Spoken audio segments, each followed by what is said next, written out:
The bodies of the 11 Ukrainian citizens who died when a passenger plane was accidentally shot down by Iran this month have returned to Ukraine. President Volodymyr Zelensky looked on Sunday as coffins draped in the country's flag were carried from a Ukrainian military plane to a waiting hearse at Boryspil International Airport, east of the capital, Kiev. Relatives came to the airport carrying bunches of flowers while airline staff, some in tears, were waiting on the tarmac. Prime Minister Oleksiy Goncharyk and other officials also attended the solemn ceremony. The funerals are expected to be held on Monday.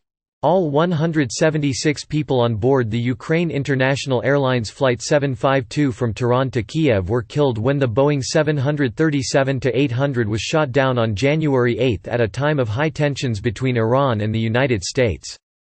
Most of those on board were Iranians or dual nationals. 57 Canadians were among those killed.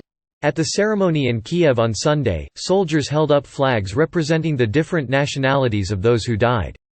Meanwhile, Iran on Sunday denied earlier reports that a decision had been taken to send the plane recorders to Ukraine. "We are trying to read the black boxes here in Iran.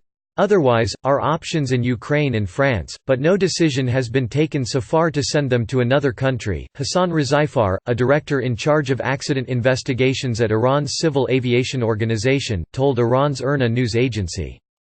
Al Jazeera's Dorsa Jabari, reporting from the Iranian capital, Tehran, said Iran's investigations continue with the assistance of officials that have come to Iran from Germany, France, Ukraine and Canada.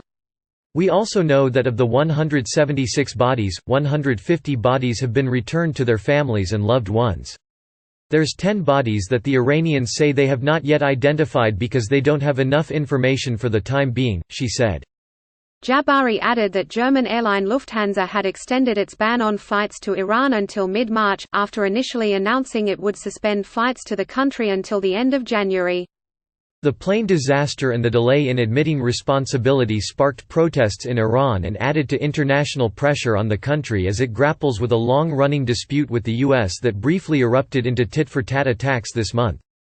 It was mistakenly shot down just hours after Iran launched missiles at Iraqi bases housing U.S. troops in response to the killing of top Iranian General Qasem Soleimani in a U.S. drone strike in Baghdad.